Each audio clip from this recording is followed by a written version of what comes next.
गिल्ज mentor की officially YouTube channel पर मैं आप सबका वेलकम करता हूं। और आज का पर्टिकुलर लाइव सेशन बहुत ही खूबसूरत होने वाला है, क्योंकि आपके जितने भी आगे पेपर HSSC कंडक्ट करेगा तो इन पेपर के लिए आज का सेशन बहुत ही हेल्पफुल है, क्योंकि मैं आपके लिए इस लाइव सेशन के अंदर पेपर डिस्कशन करने जा रहा हूं। जो PGI रोहतक में जो अभी पेपर कंडक्ट किया गया था क्लरिकल के लिए 90 क्वेश्चंस थे और वही 2 घंटे का टाइम मिला था। लेकिन इस पेपर में आपको कैसे क्वेश्चंस आए हैं वो आप जरूर देखेंगे। मैं आपको पूरा पेपर सॉल्व करवाने वाला हूं और आपको ये आइडिया होगा और आप अपने आप को ये चेक कर सकते हैं कि आप कहां पर स्टैंड करते हो, कैसे क्वेश्चंस पूछे गए हैं, आपकी तैयारी कैसी है, आपको किस में तैयारी करने की और ज़्यादा ज़रूरत है। तो ये छोटी छोटी बातें बहुत ज़्यादा आपको हेल्प करने वाली हैं। तो गाइस, इस लाइव सेशन के अंदर बताना चाहूँगा कि अगर आपने गिल्ज मेंटोर के इस चैनल को सब्सक्राइब नहीं किया तो जल्दी से सब्सक्राइब करें और अपने दोस्तों तक जरूर शेयर करें, क्योंकि आपको आने वाले सभी पेपर्स, चाहे वो Punjab and Haryana high court की बात है या पंजाब गवर्नमेंट के सभी पेपर्स की प्रिपरेशन की भी क्यों नहीं है, तो गिल्ज मेंटोर आपके लिए हेल्प करता रहता है। तो आपको बताना चाहूंगा कि इस लाइव सेशन के अंदर हम बहुत ही खूबसूरत से क्वेश्चंस वो कवर करेंगे और बहुत अच्छे से सारा पेपर डिस्कशन करने वाले। ये पेपर है और इसमें बताना चाहूंगा कि इस तरह का पेपर आया था जिसमें कि आपको सेम क्वेश्चंस और ऐसा आपको पूरा प्रॉपर प्रोसीजर क्वेश्चन का दिया गया था। तो हम लोग इस पे डिस्कशन करेंगे आज। सबसे पहला क्वेश्चन स्क्रीन पर आपको दे रखा है, तो इसके आंसर्स देने की कोशिश करनी है मेरे साथ, ठीक है। तो यही है, हरियाणा के इतिहास के अनुसार किस शासक के खिलाफ गोहाना में बगावत शुरू हुई थी। तो इस क्वेश्चन का जो सही आंसर होगा वो होगा option number B, Firoz Shah Tughlaq is the right answer, ठीक है। तो ऐसे क्वेश्चंस आपको देखने को मिले होंगे। हालांकि ये अगर आप जो भी आजकल की जो प्रेजेंट टाइम बुक्स हैं, चाहे वो विद्यापीठ की हैं या प्रभात जो पब्लिकेशन है, इसके अलावा बहुत सारी और भी बुक्स बहुत सारे विद्वान बंधु पढ़ रहे हैं, तो उनमें ऐसे क्वेश्चंस आपको थोड़ा सा कहीं बैक से लेकर हिस्ट्री से क्वेश्चंस पूछा गया है। MCQ वगैरह में क्वेश्चन ये नहीं है, ठीक है। तो चलिए आगे बढ़ते हैं। क्वेश्चन नंबर 2 में, भारत की पहली महिला मुख्यमंत्री श्रीमती सुचेता कृपलानी जी हरियाणा के किस जिले में पैदा हुई थी। मतलब उसकी पैतृक आपने बताना है, ठीक है। तो ये बताना है कि which district of Haryana she was born. तो ये पर्टिकुलर बहुत अच्छा क्वेश्चन है। तो इसका सही आंसर क्या होगा, अंबाला। अब अंबाला से बहुत सारे नेम जुड़े हुए हैं, चाहे वो प्रियंका चोपड़ा है, इसके अलावा बहुत सारे क्वेश्चंस और भी अगर आपको पूछे, जूही चावला हो गया, ठीक है। तो ये क्वेश्चंस ऐसे बनते हैं, पूछे जा सकते हैं। चलिए आगे बढ़ते हैं फटाफट से। क्वेश्चन नंबर 3 है, वर्तमान लोकसभा में हरियाणा से चुने गए कितने सांसद हैं जिन्हें केंद्रीय सरकार के मंत्रिमंडल में कैबिनेट बर्थ दिया गया है। तो बहुत ही अच्छा क्वेश्चन है, करंट से पूछा गया है। सबसे पहले तो देखो हरियाणा के अंदर टोटल कितनी है, 10 लोकसभा की सीट और 5 राज्यसभा की सीट है। 10 लोकसभा की सीट में से 2 कौन सी है, SC की रिजर्व रखी गई है, ठीक है। अब आपको ये पूछा जा सकता है कि 2 कौन कौन सी हैं, तो एक तो है सिरसा, ये भी आप याद रखिएगा, और दूसरी है अंबाला। अब यानी कितने कैबिनेट मंत्री चुने गए हैं, इनमें से कितने लोगों को रखा गया है, तो इसका सही आंसर होगा 3। तो option number B will be right answer. Next बढ़ते हैं, इंदौरी जो रिवर है वो बताना है कि किस नदी की सहायक नदी है, ठीक है। ट्रिब्यूटरी बताना है कि विच ऑफ द फॉलोइंग रिवर्स। तो इसका सही आंसर भी आपको अच्छे से पता होना चाहिए, क्योंकि आप सब लोग अच्छे ना कहीं से तैयारी कर रहे हैं, तो आपका एक आइडिया भी क्वेश्चन में सही बैठना चाहिए। तो याद रखिएगा सही भी। पहली बात, इंदौरी का जो उद्गम स्थल है इंदौरी है, ये राजस्थान से शुरू होती है, ठीक है। तो यह भी आपको याद रखना होगा, ठीक है। सेवर की पहाड़ियों से निकलती है और साहबी भी राजस्थान थे, तो ये इसकी सहायक नदी है।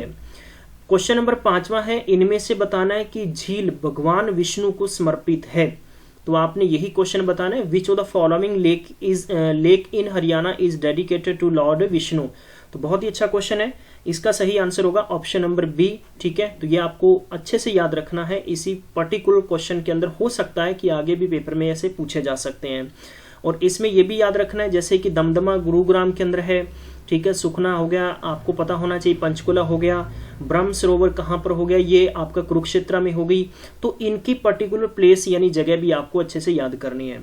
6 नंबर क्वेश्चन है कि हरियाणा के किस जिले में मगरमच्छ प्रजनन केंद्र है। तो मगरमच्छ प्रजनन केंद्र कहाँ पर है, तो इसका सही आंसर क्या होगा, कुरुक्षेत्र, ठीक है। कुरुक्षेत्र आपको याद रखना है, बहुत ही अच्छा क्वेश्चन है। तो आगे बढ़ते हैं। क्वेश्चन नंबर 7वां है कि हरियाणा में इंडो डच प्रोजेक्ट किस देश के सहयोग से शुरू किया गया था। तो इस क्वेश्चन का सही आंसर क्या होगा, नीदरलैंड। अब देखिए डच से आप ये मत दिमाग लगाइएगा कि यहाँ पर पुर्तगाल है, तो पुर्तगाल डच वाले बहुत सारे बच्चों ने क्वेश्चन करके आए थे, तो ये गलत आंसर है इसका। 8वां क्वेश्चन है कि हरियाणा का कौन सा जिला खुम्बी फसल के उत्पादन में अग्रणी है, ठीक है, तो ये आपने बताना है। बहुत ही अच्छा क्वेश्चन है ये भी पेपर में, ठीक है। मशरूम में बताना है कि मशरूम प्रोडक्शन हरियाणा के कौन से डिस्ट्रिक्ट में सबसे यानी फर्स्ट रैंक पर है, सबसे ज्यादा है, तो इसका सही आंसर क्या होगा, सोनीपत, ठीक है। Option number C will be right answer. चलिए, तो अगर पूछा जाए जैसे कि वीट का हो गया, गेहूं का, तो आप करनाल में बता दोगे। इसी प्रकार आपने हिसार में भी पता होना चाहिए, अंबाला में भी, अंबाला में किसका हो गया, आम का हो गया, तो ये आप सबको अच्छे से याद रखना होगा। आगे बढ़ते हैं, क्वेश्चन नंबर देखते हैं नेक्स्ट 9वां। हरियाणा के किस जिले में इंडो इजराइल हॉर्टिकल्चर परियोजना की स्थापना करी गई है, तो इस क्वेश्चन का सही आंसर क्या होगा, करनाल, ठीक है, तो ये आपको याद रखना होगा, बहुत ही हाईलाइटेड क्वेश्चन था पिछले बार। 10वां क्वेश्चन पे देखते हैं, हरियाणा के किस गांव में सबसे पहले यानी पहले और ऊर्जा संयंत्र की स्थापना करी गई थी, तो इसका सही आंसर क्या होने वाला है, ऑप्शन नंबर डी, तो ये है आपका नंदा विलेज, ठीक है, तो नंदा गांव है, ये भी आपको याद रखना होगा। अगला क्वेश्चन है, हरियाणा की सीएनजी बस सेवा का नाम क्या है, सीएनजी बस सेवा का नाम बताना है आपने, तो इसका सही आंसर होने वाला है ऑप्शन नंबर ए, हरियाणा उदय कहते हैं, ठीक है। तो सीएनजी कहाँ चली थी, तो इसका सही आंसर, अब आपको 2 ऑप्शन बताता हूँ, रेवाड़ी है या आपने बताना है कि इसका सही आंसर झज्जर होगा, ठीक है, तो इनमें से बताइएगा कि कौन सा आंसर सही होगा भी जहां चलाई गई थी।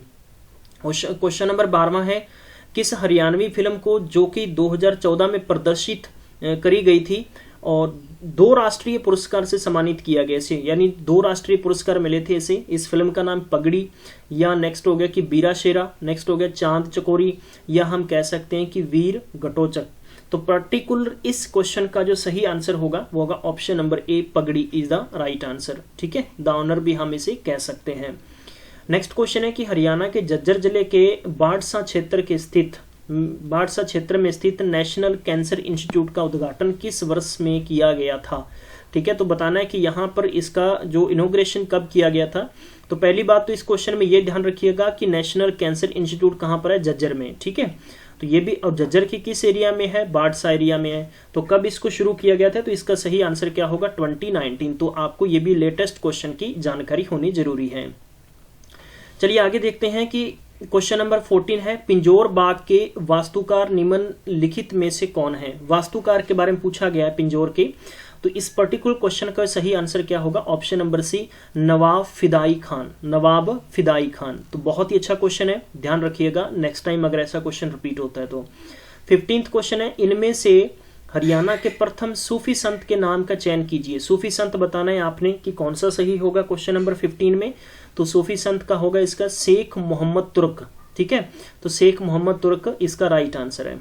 आगे देखते हैं क्वेश्चन नंबर 16 देखते हैं कि हरियाणवी नाटक सांझा सीर की रचना किसने की थी, सांझा सीर की रचना बताना है आप सबने किसने की थी, तो बहुत ही अच्छा क्वेश्चन है, पेपर के संदर्भ से अगर हम देखें तो इसका सही आंसर होने वाला है रामफल चहल, ठीक है, तो रामफल चहल इज द राइट आंसर है। अगर आपको अपकमिंग पेपर के अंदर ये भी पूछा जा सकता है कि सबसे पहला नाटक कौन सा है, ठीक है, रचनाकार है, ठीक है, राजा राम अगर पूछा जाता है आपसे कि मिश्री किससे संबंधित हैं, तो ये छोटे छोटे क्वेश्चंस हैं जो बेसिक क्वेश्चन है आपसे पूछे जा सकते हैं। क्वेश्चन नंबर 17 में देखते हैं, इनमें से कौन सी नृत्य शैली हरियाणा के किसानों के बीच प्रसिद्ध है, नृत्य शैली बताना है आपने, नृत्य शैली कौन सी है, ठीक है, तो ये बताना है कि dance form is popular among the farmer of Haryana, तो बहुत ही अच्छा क्वेश्चन है ये, इसका सही आंसर बताना है आपने लूर, ठीक है, नेक्स्ट हो गया डफ, फिर हो गया कि गुग्गा, फिर हो गया रतवई, तो इसका सही आंसर होने वाला है क्वेश्चन नंबर 17 का option number B, daf is the right answer है। क्वेश्चन नंबर 18 देखते हैं जल्दी से, a cap that is worn by the man folk of Haryana is known by the name of, Haryana के पुरुषों द्वारा पहनी जाने वाली टोपी को क्या कहा जाता है, क्या कहते हैं, तो इसका सही आंसर होगा खंडवा, ऑप्शन नंबर डी बिल्कुल करेक्ट है, बहुत ही अच्छा क्वेश्चन है। आगे बढ़ते हैं, हरियाणा सरकार ने स्वास्थ्य आपके द्वार योजना किस वर्ष में शुरू की थी, स्वास्थ्य आपके द्वार, ठीक है, तो इसका आंसर सही होगा 2003, तो 2003 में शुरू की थी। ठीक है, तो ये भी क्वेश्चन पूछे जा सकते हैं। थारी पेंशन थारे खाते में, तो ऐसी स्कीमें थी जो वो कब पूछे जा सकते हैं। बेटी बचाओ बेटी पढ़ाओ कब शुरू की गई थी। ठीक है, तो ये क्वेश्चन ऐसे ही पूछे जाएंगे आपसे। हरियाणा में बेरोजगारी भत्ता योजना किस वर्ष में शुरू, बल्कि स्कीम किस वर्ष शुरू की गई थी, तो इसका सही आंसर होने वाला है 2005 में शुरू की गई थी। ठीक है, तो ये भी आपको याद रखना होगा। क्वेश्चन नंबर 21वां है, हरियाणा के किस खिलाड़ी को 2016 में राजीव गांधी खेल रत्न पुरस्कार से सम्मानित किया गया था। तो हरियाणा का कौन सा प्लेयर था वो, ऑप्शन नंबर इसका सही होगा साक्षी मलिक। ठीक है, तो मैं सिर्फ आपको सही आंसर बता रहा हूं क्योंकि आप सब लोग ने किसी न किसी बुक से पढ़ रखा है या यूट्यूब से पढ़ रहे हैं आप, तो सिर्फ आपको ये क्वेश्चन पेपर हेल्प करेगा और आप कम से कम एक खुद का आइडिया लगाइएगा कि आपकी तैयारी किस लेवल की है। और ये बिल्कुल अगर सेम पेपर में आप बैठे होते तो आप कहाँ स्टैंड करते। क्वेश्चन नंबर 22 है, हरियाणा के किस जिले का लिंग अनुपात 2011 की जनगणना के अनुसार सबसे कम है। तो ये क्वेश्चन बताना है आप सबने, बल्कि इसका आंसर बताइएगा। तो सबसे कम है गुरुग्राम के अंदर। ठीक है, तो गुरुग्राम के अंदर इसका क्वेश्चन नंबर 22 का ऑप्शन नंबर होगा बी, गुरुग्राम के अंदर। अगर आपसे ये पूछा जाए कि एजुकेशन के अंदर सबसे ज्यादा हाई मतलब रैंक कौन सी सिटी का है, तो वो गुरुग्राम का है। अगर लोवेस्ट पूछा जाता है तो वो मेवात यानी नू का बताना है आपने। आगे देखते हैं क्वेश्चन नंबर 23वां क्या कहता है, हरियाणा की किस पर्वतरोही को द एंजल ऑफ माउंटेन भी कहा जाता है। बहुत ही अच्छा क्वेश्चन है, तो इसका सही आंसर होने वाला है शिवांगी पाठक। ठीक है, तो शिवांगी पाठक किस पर्वतारोही को, तो ये पर्वतारोही का नाम क्या होने वाला है, माउंटेनियर कौन है, तो शिवांगी पाठक को कहा जाता है। आगे बढ़ते हैं, नेक्स्ट क्वेश्चन देखते हैं, highest point of the Morni hills is known as. ठीक है, तो हाईएस्ट बताना है आप सबने, हाईएस्ट पॉइंट कौन सा है, तो इसका सही आंसर होने वाला है ऑप्शन नंबर फर्स्ट, बिल्कुल करेक्ट आंसर होगा। ठीक है, क्रो पीक। ठीक है, तो इसकी ऊंचाई भी पूछी जा सकती है, तो ये आई थिंक समथिंग 1400 समथिंग के आसपास है, मुझे एग्जैक्ट इसका फिगर अभी ध्यान नहीं आ रहा, तो ये भी याद रखिएगा मोरनी हिल। चलिए अगला क्वेश्चन देखते हैं, इसी में पूछा जा सकता है कि मोरनी हिल पहाड़ियां कहां पर है, तो ये भी आपको याद रखना होगा, पंचकुला। नेक्स्ट क्वेश्चन 25वां क्वेश्चन है, ये आपने बताना है पर्टिकुलर जो ये बुक थी। ठीक है, इस बुक के आपने बताना है कि लेखक कौन थी, इसके राइटर कौन थी, इसका ऑथर कौन था, तो इसका सही आंसर होने वाला है option number D, Amartya Sen. Amartya Sen, तो ये भी बहुत अच्छा क्वेश्चन है, पंजाब गवर्नमेंट का पेपर हुआ था 2018 के अंदर, उसमें बिल्कुल सेम क्वेश्चन पूछा गया था ऐसे का। नेक्स्ट क्वेश्चन है 26वां, किस विमान ने हिरोशिमा नगर पर परमाणु बम गिराया था, उसका नाम बताइए। विमान, ठीक है, तो यहां पर एयरक्राफ्ट के बारे में पूछा गया है, एयरक्राफ्ट का नेम बताना है आप सबने। तो 26वें क्वेश्चन का सही आंसर होगा मेरे प्यारे बंधुओं, इसका ऑप्शन नंबर होगा बी। ठीक है, एनोला गे, तो आपको याद रखना होगा Enola Gay is the name of the aircraft जिसने क्या किया था, हिरोशिमा पे बम गिराया था। आगे बढ़ते हैं। सो गाइज नेक्स्ट क्वेश्चन है 27th यानी 27वें क्वेश्चन का आंसर आप सबने बताना है, दुनिया का वह कौन सा पहला शहर है जो दोनों ग्रीष्मकालीन व शीतकालीन ओलंपिक की मेजबानी करेगा। ठीक है, तो होस्ट करने वाला है यानी summer and winter Olympic in this year या नेक्स्ट ईयर, कब होगा ये आपने बताना है, 2019 या 2020, क्योंकि अगर आपको इसके बारे में पता है तो ऑब्वियस बात है आपको ईयर का ही पता होना चाहिए। तो 27th का जो सही आंसर होने वाला है बीजिंग। ठीक है, Beijing is the correct answer है। तो ये आपने बताना है कि दुनिया का कौन सा शहर है जो ग्रीष्मकालीन और शीतकालीन ओलंपिक की मेजबानी करेगा, कब करेगा, 2019 में करेगा, 2020 में करेगा, 2021 में करेगा, 22 में करेगा, 23 में करेगा, 24 में करेगा। आप सबको पता होना चाहिए कि Olympics comes after every 4 year. ठीक है, तो कब आते हैं, 4 साल के बाद में आते हैं, तो आपको इससे रिवाइज भी होगा कि पिछला कब हुआ था, कहां पर हुआ था और कैसे कैसे क्वेश्चन आपसे पूछे जा सकते हैं। 28 नंबर क्वेश्चन की जानकारी आपसे पूछी जा रही है कि इनमें से किस विषय के लिए मैग्नेसेस अवार्ड नहीं दिया जाता है, बल्कि नहीं दिया जाता है, तो इसका सही आंसर होने वाला है क्वेश्चन नंबर 28 का ऑप्शन नंबर सी होगा, म्यूजिक के लिए नहीं दिया जाता। ठीक है, तो म्यूजिक के लिए नहीं दिया, अब किस किस के लिए दिया जाता है, एक तो लिटरेचर में दिया जाता है, पीस एंड इंटरनेशनल अंडरस्टैंडिंग में दिया जाता है, पब्लिक सर्विस में दिया जा सकता है। तो दिए जाने वाले ये हैं 3 ऑप्शन, आप याद रखिएगा, नहीं दिए जाने वाला म्यूजिक होगा। ठीक है, आगे बढ़ते हैं, नेक्स्ट क्वेश्चन देखते हैं कि अमान किस देश की राजधानी है। तो अमान बताना is the capital city of which of the following country, तो इसका करेक्ट आंसर होने वाला है 29th का ऑप्शन नंबर ए यानी जॉर्डन। ठीक है, अब आपको यह भी पता होना चाहिए कि इनकी कैपिटल क्या है, कौन सी, केन्या की, इराक की और ईरान की। बहुत ही सिंपल सा क्वेश्चन है ये। नेक्स्ट क्वेश्चन है 30th नंबर यानी 30वां क्वेश्चन क्या है, भारत की पहली electrical electric train Deccan queen इनमें से किन मार्ग के बीच में चली थी? तो ये अगर देखो, इसी में आपको करंट में ये क्वेश्चन पूछा जा सकता है कि जो इंडियन गवर्नमेंट ने, जो अगर हिंदी में बात करें तो निजीकरण किया है भारतीय सरकार ने, किन दो शहरों के बीच में जल्दी से, यानी लखनऊ और दिल्ली के बीच में अब यानी 6 घंटे के अंदर कवर करेगी तेजस। ठीक है, तो ये भी आपको याद रखना है, निजीकरण की पहली है। निजीकरण का स्टेशन तो हबीबगंज आपको याद रखना है। ठीक है, तो इस पर्टिकुलर क्वेश्चन का जो सही आंसर होने वाला है option number A, Mumbai and Thane, right, Mumbai and Pune. चलिए 31वां क्वेश्चन है, इंटरनेशनल लेबर ऑर्गेनाइजेशन का मुख्यालय कहां पर है? International labour organisation ILO has its headquarter in. तो ये क्वेश्चन आपने बताना है, सही आंसर इसका क्या होने वाला है? तो इसका सही ऑप्शन होगा जिनेवा। ठीक है, तो ये ऐसे करके लिखना था, जिनेवा। तो option number B will be correct answer. चलिए 32वां क्वेश्चन है, भारत के प्रथम परमाणु रिएक्टर का नाम क्या है? तो भारत के प्रथम परमाणु रिएक्टर का नाम क्या? अप्सरा है। बहुत ही सिंपल क्वेश्चन है, हजारों बार पेपरों में क्वेश्चन रिपीट हुए हैं। अब यानी रीजनिंग के क्वेश्चन आ गए हैं। अब रीजनिंग के क्वेश्चन आप कैसे कर सकते हैं? स्क्रीन पर देखना है और जल्दी से इमेजिनेशन करके क्वेश्चन को बताने की कोशिश करें आप। ठीक है, ज्यादा ऐसा टाइम नहीं लगाएं आप जिससे कि आपके क्वेश्चन मैक्सिमम रिपीट ना हो। चलिए तो हम देखते हैं इसका सही आंसर क्या होने वाला है। आपको कोडिंग डिकोडिंग का दिया है, यहां आप देखिएगा इसका आंसर इससे कैसे मैच करता है, और उसी प्रकार आपने पुंटर का आंसर बताना है। क्या आंसर होने वाला है इसका? यस, मैं आपको दे रहा हूं सिर्फ 5 सेकंड या 10 सेकंड एनफ रहेगा टाइम इसका। चलिए तो इसमें बस, हाँ जी, तो इसका आंसर आपने बताना है जल्दी से। जैसे कि आपको पता होना चाहिए कि बी में 1 बड़ा, तो यहां पर सी हो गया। ठीक है, 1 प्लस हो गया, 18 में 19 हो गया, और आई में जैसे 1 बड़ा 10 हो गया, तो 1 प्लस हो रहा है। तो पी होता है 16 पे 16, और 1 अगर हम जोड़ेंगे तो 17 हो गया। तो 17 तो देखो सभी में है, बिगनिंग के सब में क्यू क्यू है। ठीक है, तो आपको बस यही पता होना चाहिए। यू होता है 21 पर 22 पर आएगा, 22 पर हमारे पास वी हो गया, तो इसका मतलब ये आंसर तो हो नहीं सकता, वी तीनों में आ गया। एन होता है 14 पर, एन के बाद में 1 प्लस होगा, तो 15 15 पे होता है ओ, यानी ओ किस में नहीं है? वो इसमें भी नहीं है, तो ये तो होगा नहीं, इन तीनों में ओ है। नेक्स्ट बढ़ते हैं टी। टी होता है हमारा कितने पे? 20 पे होता है, 20 और 1 21, 21 पे होता है यू। इसका मतलब है कि यहाँ पर है एफ, ये आंसर होगा नहीं, और यहाँ पर यू है और अंत में यू है। तो अब क्लियर हो जाएगा हमारा आंसर। ई के बाद में क्या आना चाहिए? एफ, यानी ई में 1 प्लस करेंगे 6, तो 6 आता है इसमें, तो option number D will be right answer. 34वां नंबर क्वेश्चन है, अगर हम ग्रीन को रेड कहते हैं और रेड को हम ब्लू कहते हैं, ब्लू को हम व्हाइट कहते हैं, व्हाइट को हम येलो कहते हैं और येलो को हम वायलेट कहते हैं, तो बताइए इनमें से ग्रास का कलर कौन सा होगा? यानी अगर हरे को लाल, लाल को नीला, नीले को सफेद, सफेद को पीला और पीले को बैंगनी कहा जाता है, तो घास का रंग ऑब्वियस बात है हरा होता है, लेकिन हरे को हम क्या कहते हैं?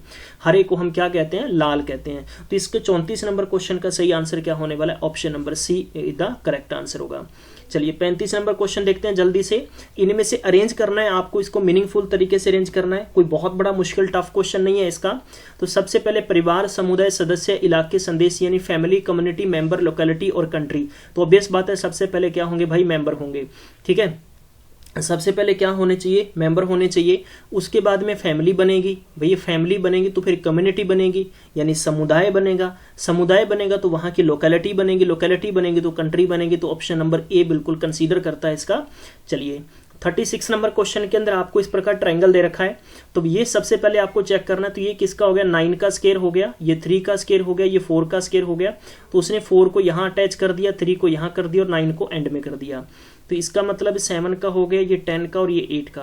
तो अगर हम ये बात चेक करेंगे तो सबसे पहले 8 आना चाहिए, फिर उसके बाद में क्या आना चाहिए? हमारे पास 7 आना चाहिए और एंड में 10 आना चाहिए। तो 8 7 10 इसका आंसर होगा।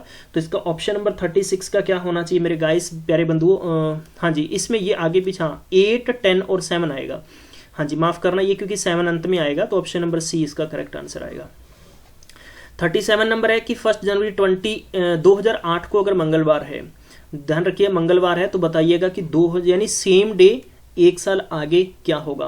तो इसकी ट्रिक होती है, मैं कैलेंडर आपको वापस से रिपीट करवा दूंगा। ध्यान रखिएगा कि जब भी कोई लीप ईयर है, ध्यान रखिएगा कोई लीप ईयर है, क्योंकि लीप ईयर में आप सबको पता है कि क्या होता है 29।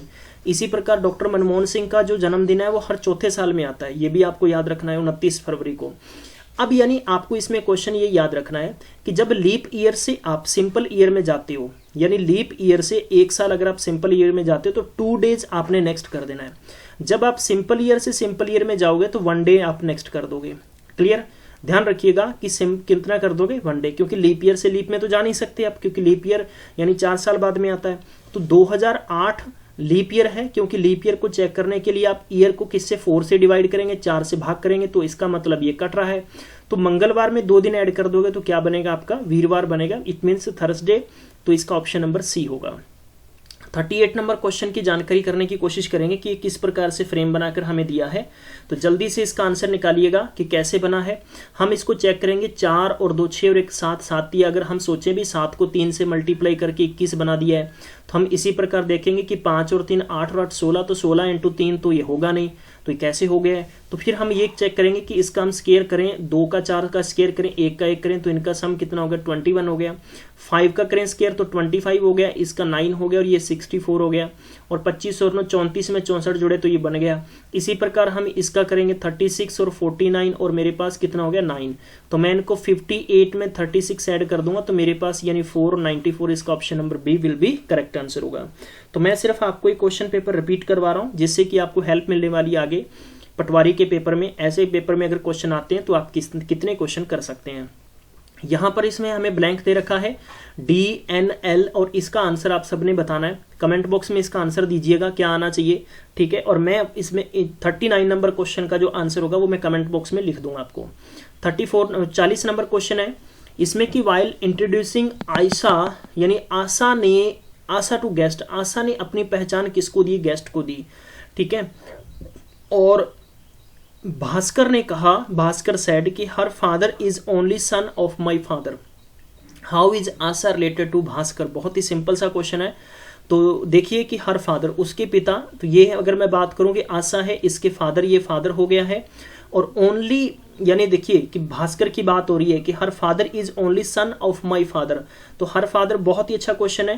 तो उसके पापा यानी उसके पिता मेरे पिता के इकलौते पुत्र हैं। तो इकलौते पुत्र की बात करें तो यहाँ पर यानी उसी की बेटी बनेगी ना।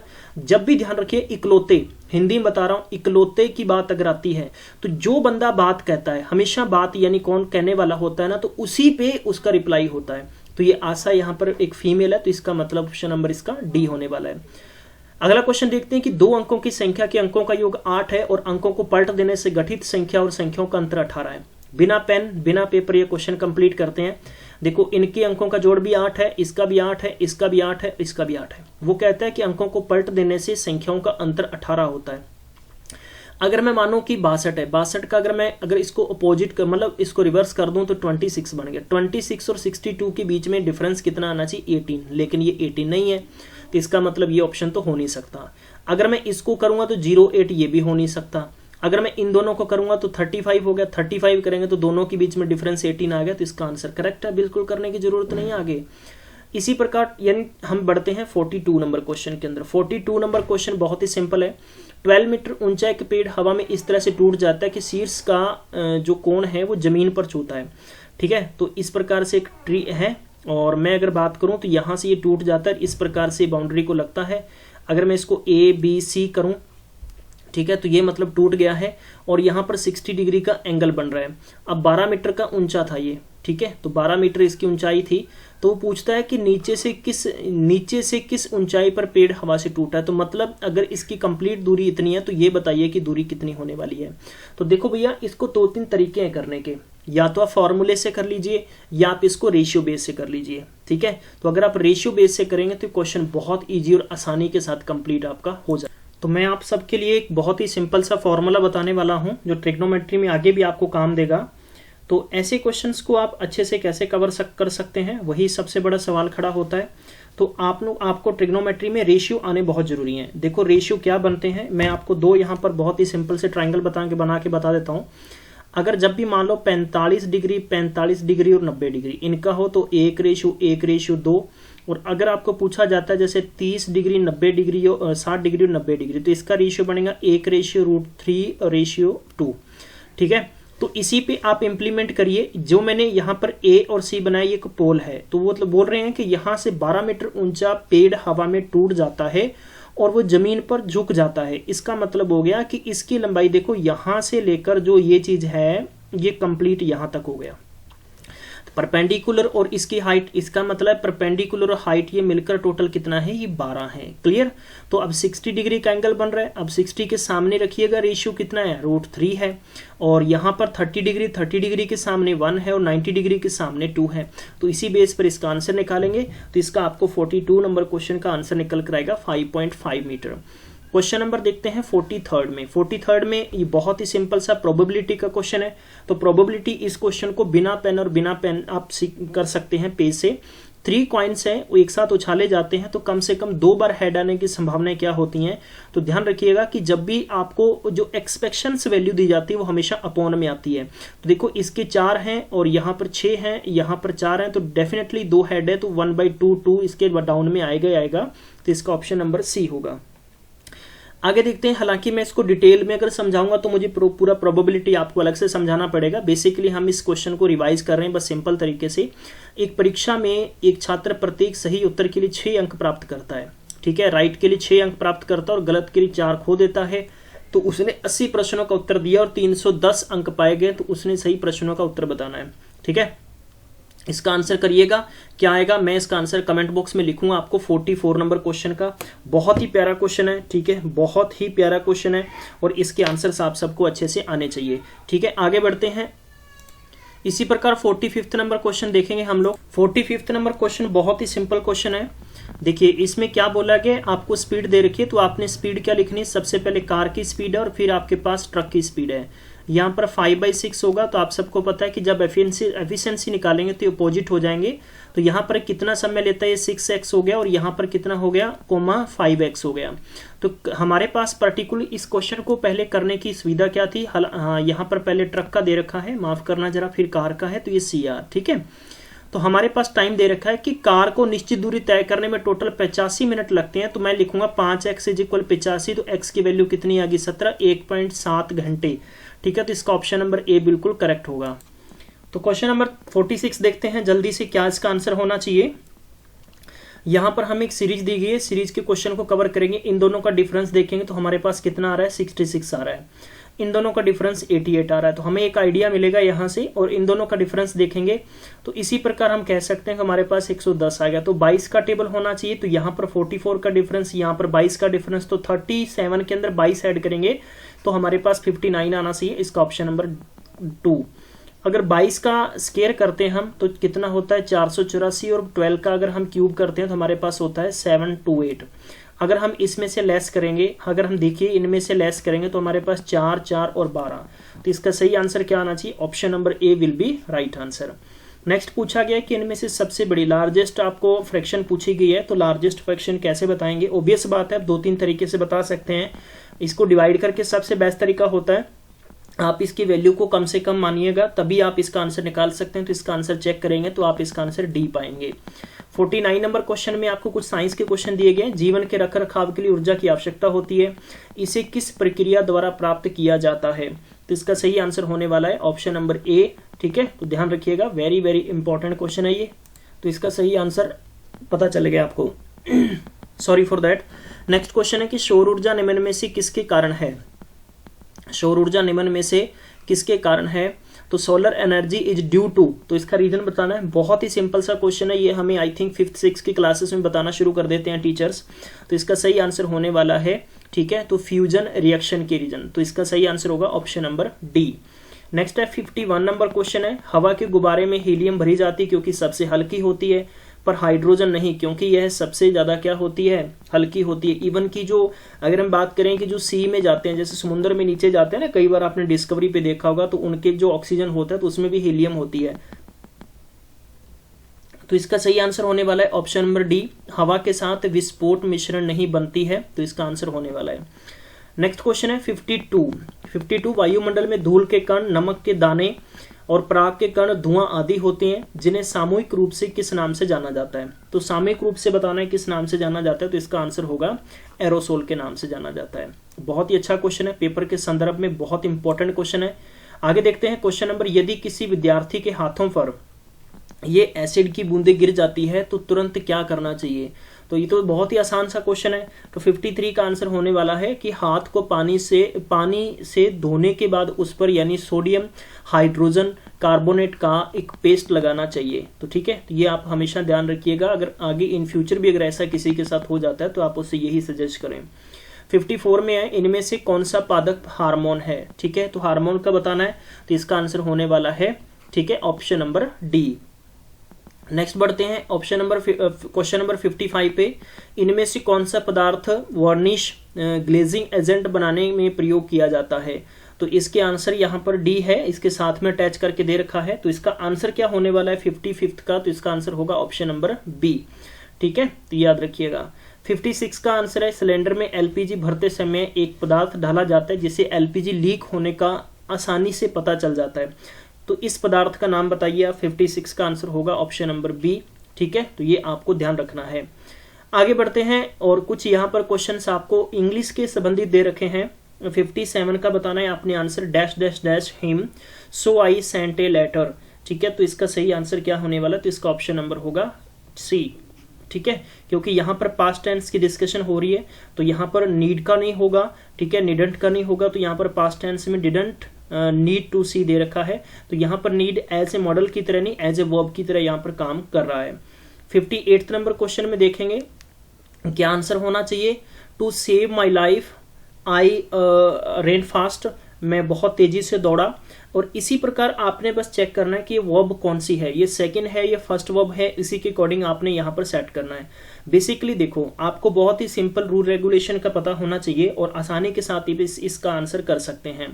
तो इसका आंसर क्या होना चाहिए, इसका आंसर होगा was able to reach safely. ठीक है, क्योंकि यहाँ पर आपके पास रीच एक वर्ब की तरह है, तो बेसिकली इससे पहले जो अगर वर्ब अगर हम लगाते हैं तो टू इसका कनेक्शन करेगा, तो इसी प्रकार हम कुड का यूज नहीं कर सकते और वुड का यूज और विल का यूज नहीं करेंगे।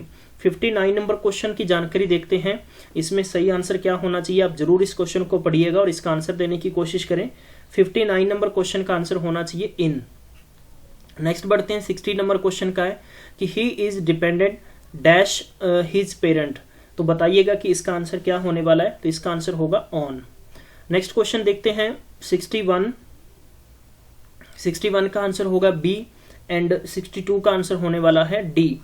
आगे देखते हैं 63 का आंसर क्या होने वाला है। यहां पर सबसे पहले डायरेक्शंस पढ़िएगा कि 63 और 64 क्वेश्चन के अंदर आपको दे रखा है कि most effective word that can be substitute for the given word, यानी वन वर्ड आपको दे रखा है, तो इसका आंसर बताना है। बहुत ही अच्छा क्वेश्चन है। An office or post with no work but high pay, यानी हाई पे बताना है, तो हम उसे क्या कहते हैं। तो सही आंसर होगा इसका आंसर नंबर बी। ठीक है, तो ये सही आंसर होगा। नेक्स्ट क्वेश्चन 64 नंबर, बहुत ही अच्छा क्वेश्चन है, पढ़िएगा और इसका आंसर करने की कोशिश करिएगा। मैं इसका आंसर आपको कमेंट बॉक्स में दूंगा, ताकि अच्छा क्वेश्चन है, आपकी कैसी तैयारी है इसका आइडिया भी आपको चलेगा। कंप्यूटर में दे रखा है कि कंप्यूटर का IQ कितना होता है, IQ लेवल, तो इसका सही आंसर होने वाला है 0। कंप्यूटर का क्या IQ होता है, ठीक है, तो कंप्यूटर तो कंप्यूटर है। तो बहुत सारे बच्चों को एक बार, जैसे ये बहुत वीडियो फेमस हुआ है कि कंप्यूटर क्या होता है, बोले कंप्यूटर तो कंप्यूटर होता है। ठीक है, तो यही आप इसको थोड़ा सा IQ पूछा गया कितना होता है, तो इसका आंसर 0 आएगा। आगे बढ़ते हैं, यहाँ पर पूछा गया मेमोरी शॉर्ट टर्म स्टोरेज के लिए कंप्यूटर के बंद होने पर खत्म हो जाती है, इसे हम क्या कहते हैं। तो इसका सही आंसर होता है यानी RAM, RAM, random access memory, और रीड ओनली मेमोरी यानी ROM होता है। आगे बढ़ते हैं 67 नंबर, कंप्यूटर की भाषा में कंपाइलर किसे कहते हैं। कंपाइलर हम किसे कहते हैं, ए प्रोग्रामर होता है, एक program which translates the high level language program to machine language, तो इसका ऑप्शन नंबर डी होगा। आगे बढ़ते हैं 68 नंबर क्वेश्चन में, किस प्रकार का सॉफ्टवेयर विशिष्ट व्यक्तिगत व्यावसायिक और वैज्ञानिक प्रसंस्करण कार्यों को करने के लिए डिजाइन किया गया है। तो ये इसका आंसर बताना है, सिस्टम है, एप्लीकेशन है, GUI है, कंपाइलर है, तो इसका आंसर होगा option number B, application. Next देखते हैं, इनमें से कौन सा फॉन्ट स्टाइल नहीं है। फॉन्ट स्टाइल इनमें से कौन सा नहीं है वो बताना है हमें, एरर मतलब बताना है इस क्वेश्चन का। तो फॉन्ट स्टाइल नहीं है, वो सुपर स्क्रिप्ट नहीं होगा, बल्कि रेगुलर और इटालिक और फिर आगे दे रखा है आपको बोल्ड, ये इसका फॉन्ट स्टाइल होता है। आगे बढ़ते हैं, क्वेश्चन नंबर 70 में देखते हैं, इनमें से बताना है MS वर्ड 2010 की टैब नहीं है। 2010 की टैब नहीं है, बल्कि की टैब नहीं है, वो बताना है इसने। सही आंसर क्या होने वाला है? देखो फाइल भी मौजूद है, ठीक है, तो हम कह सकते हैं कि फाइल भी इसमें मौजूद होता है, तो इसमें सेव मौजूद नहीं होता है, तो इसका मतलब होगा कि ऑप्शन नंबर हमारे पास डी इसका निकल जाएगा। तो ऑप्शन नंबर डी सेव, ठीक है, तो इसका आंसर होगा। आगे देखते हैं 71 के अंदर हमसे क्या पूछा गया है। हमसे पूछा गया कंप्यूटराइज्ड डेटा को एक स्थान से दूसरे स्थान पर स्थानांतरित करने को क्या कहा जाता है, यानी एक जगह से दूसरे स्थान पर ले जाने को क्या कहा जाता है? तो data communication, option number C आएगा। इनमें से बताना है कि आपने लेन में क्या नहीं प्रयोग होता है, LAN में प्रयोग नहीं होता है, तो इसका सही आंसर होगा गाइस मॉडेम, ठीक है। कंप्यूटर इस्तेमाल होता है, प्रिंटर होता है, केबल होता है, बल्कि मॉडेम का कोई इसमें यूज नहीं होगा, ठीक है। Local area network. Next question है 73 नंबर, मॉडेम की स्पीड देखने के लिए किस इकाई का प्रयोग किया जाता है? तो इसमें बताना है कि ऑप्शन नंबर क्या होगा, तो इसका होगा कि आपका ऑप्शन नंबर सी होगा, ठीक है, बीट्स पर सेकेंड। नेक्स्ट है 74, इनमें से किस प्रकार के नेटवर्क का उदाहरण है? तो 74 नंबर का ऑप्शन आएगा वी, यानी VAN नेटवर्क के संबंधित होगा, वही वाइड एरिया नेटवर्क होगा, यानी काफी बड़े स्तर की बात करें जैसे वाईफाई एरिया फैला होता है वैसे हम। नेक्स्ट क्वेश्चन है 75, हालांकि आपके आगे जो पेपर आएंगे HSSC उनमें कंप्यूटर का कोई इतने बड़े क्वेश्चंस नहीं आएंगे। यहाँ के क्लर्क पेपर में सिलेबस में दे रखे थे, तो यथावत क्वेश्चन दिए गए हैं। किसी प्रेजेंटेशन में आपको पूछा गया इलेक्ट्रॉनिक पेज को क्या कहा जाता है, तो बताइएगा कि इसका सही आंसर क्या होने वाला है। तो इसका सही आंसर होगा स्लाइड, ठीक है, स्लाइड करते हैं ना हम लोग उसे। निम्नलिखित में से कौन सा पावर पॉइंट का व्यू नहीं है? पावर पॉइंट का व्यू नहीं है, ये आंसर आपने सबने बताना है। अच्छा क्वेश्चन है, तो इसका सही आंसर होने वाला है पिक्चर। आगे देखते हैं 77 नंबर क्वेश्चन में इनमें से कौन सा MS वर्ड का ड्राइंग टूल नहीं है? ड्राइंग टूल बताना है आपने, ड्राइंग टूल नहीं है MS वर्ड का, तो इसका सही आंसर होने वाला है फिगर, ठीक है, कैप्शन, यानी ऑप्शन नंबर सी। नेक्स्ट है 78 नंबर क्वेश्चन है, सिंबल कमांड यानी किस टैब पर होता है सिंबल कमांड, ठीक है, तो ये बहुत ही अच्छा क्वेश्चन है और सिंपल है, तो इसका सही आंसर होगा इंसर्ट टैब पर होता है। हाँ जी, 79 नंबर क्वेश्चन है, जंक ईमेल की बात हो रही है, किस नाम से जाना जाता है? तो इसका सही आंसर क्या होने वाला है? ऑप्शन नंबर सी, यानी स्पैम के नेम से जाना जाता है, ठीक है। आगे देखते हैं 80 नंबर पूछा गया है कि मैं वर्कशीट डेटा का सचित्र प्रतिनिधित्व हूं, मैं कौन हूं? तो पिक्चर होगा, चार्ट होगा, फ्लो ग्राफ होगा या ग्राफिक होगा, तो इसका सही आंसर होगा यानी ऑप्शन नंबर बी चार्ट। अच्छा क्वेश्चन है 81। नेक्स्ट नंबर क्वेश्चन देखते हैं कि स्प्रेडशीट डेटा में उत्पन्न कौन सा चार्ट उन मूल्यों की तुलना करता है जो पूरे के कुछ हिस्सों का प्रतिनिधित्व करते हैं। यानी मैक्सिमम बच्चे HSSC का पेपर देने वाले हिंदी लैंग्वेज को प्रेफर करते हैं, इसीलिए मैंने सारे क्वेश्चंस इंग्लिश में रीड किए हैं। और बेसिकली आप इंग्लिश में भी जैसे क्वेश्चंस दे रखे हैं यथावत पेपर है, आप इसको रीड कर सकते हैं। अगर आपको पेपर चाहिए तो आप हमें नीचे दिए गए डिस्क्रिप्शन बॉक्स में हमारे इंस्टाग्राम, टेलीग्राम, व्हाट्सएप ग्रुप को ज्वाइन करके आप हमें मैसेज कर सकते हैं, हम आपको पूरा पेपर रिलीज कर देंगे। तो इसका सही आंसर होगा पाई। नेक्स्ट है कि आप वर्तनी और व्यवहार की त्रुटियों का पता किस से लगा सकते हैं, यानी आप जो स्पेलिंग एरर है वो कैसे आप चेक कर सकते हैं? तो इसका आंसर होगा ऑप्शन नंबर डी, यानी प्रेसिंग अगर F7 करेंगे तो उससे आपको आइडिया लग जाता है। अब कुछ हिंदी के क्वेश्चन देखते हैं। अशुद्ध वर्तनी किस शब्द की है, ठीक है, तो अशुद्ध वर्तनी बतानी है किस शब्द की है। नेक्स्ट दे रखा है आपको, इन 4 ऑप्शन दे रखे हैं, तो 4 में बताना है आपने सही से जल्दी से। इसका आंसर क्या होगा? ये होगा श्रृंगार होता है, ठीक है, तो इसमें ये गलती है, तो ये ध्यान रखिएगा। नेक्स्ट 84 में जिसकी पहले से कोई आशा नहीं है, तो एक शब्द इसमें बताना है कि अनेकों का एक शब्द, जिससे पहले की कोई आशा नहीं है, तो भाई जिसकी पहले से कोई उम्मीद नहीं है तो उसका बताना है आपने सही आंसर क्या होना है। तो ये अप्रत्याशित होगा, ठीक है, तो अप्रत्याशित इसका आंसर होने वाला है। अनुचित बात के लिए आग्रह करने वाला क्या कहलाता है?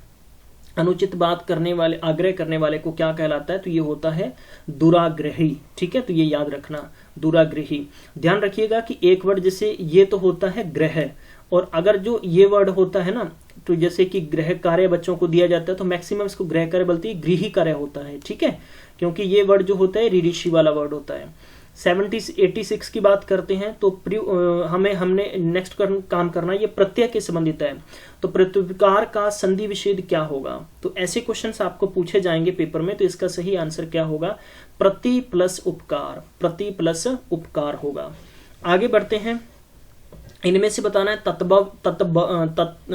तद्भव शब्द बताना है कौन सा है आपका। तो 87 का सही आंसर होने वाला है। देखो चतुर्दश नहीं होगा, पुष्प नहीं होगा, और तद्भव में गिनती होती है, काउंटिंग, तो 15 इसका आंसर निकल जाएगा। चरण कमल में कौन सा समास है? चरण कमल में कौन सा समास है? बहुत ही सिंपल सा क्वेश्चन है, तो इसका सही आंसर होने वाला है कर्मधारय। कर्मधारय, ठीक है, याद रखिएगा। अथवा व्याकरण की दृष्टि से क्या है? अथवा व्याकरण की दृष्टि से क्या है?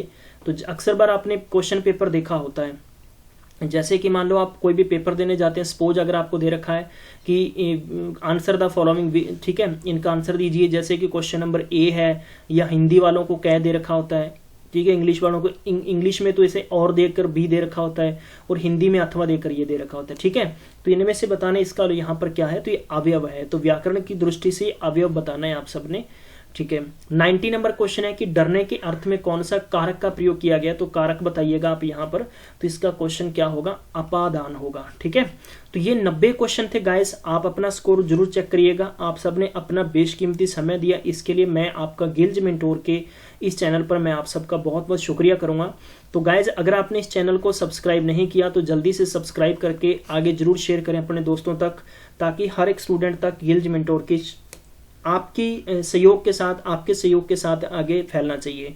तो उम्मीद करते हैं आप सही तरीके से कंसीडर करके बात को आगे जरूर फैलाएंगे। मैं उम्मीद करता हूं कि आप इसी प्रकार पढ़ते रहेंगे। मैं आपको इसका टेस्ट सेट नेक्स्ट लेके मिलूंगा, तब तक ख्याल रखिएगा। Take care, bye bye.